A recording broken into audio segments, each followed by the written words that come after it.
इतनी लापरवाही कि खाना बन के आ गया, पूरा कॉकरोच पक के आ गया, ऐसे कैसे चलता है भैया? আমার হাজব্যান্ড একটা সুনামধন্য রেস্টুরেন্ট আগরতলায় যেটা অবস্থিত, যার নাম মিঠাই, যেটা কিনা কামানচমনিতে অবস্থিত, সেখানে আমরা যাই।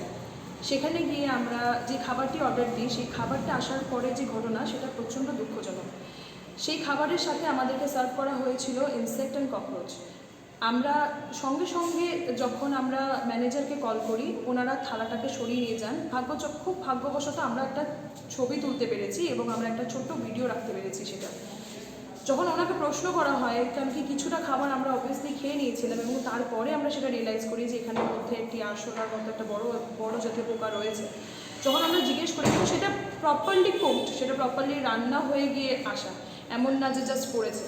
যখন প্রশ্ন করা হয় তখন ওনাদের থেকে এটা বলা হয় যে আমরা খুবই দুঃখিত ব্যাপারটা নিয়ে, কিন্তু যদি আপনার শরীর খারাপ করে তাহলে আপনারা আমাদের ফোন নাম্বার নিয়ে যান, আমাদেরকে ফোন করবেন। আমার প্রশ্নটা হচ্ছে যে সেটা কি কোনো রকম যুক্তি? কারোর শরীর স্বাস্থ্য নিয়ে যদি এই ধরনের অবহেলা করা হয় কোনো একটা রেস্টুরেন্টে, আজকাল রেস্টুরেন্টে কে না যায়? আমার সামনে বসেছিল দুটো ফ্যামিলি, তারা নিজেদের ছোট বাচ্চাদেরকে নিয়ে, তারা পর্যন্ত এই ব্যাপারটা নিয়ে দেখে ডিস্টার্ব এবং চিন্তিত, ওনারা পর্যন্ত রিয়াকশন দিতে বাধ্য হয়েছে। আমি সেখানে একাই সেই জায়গাটার মধ্যে যখন ফাইট করছি, তখন ওনারা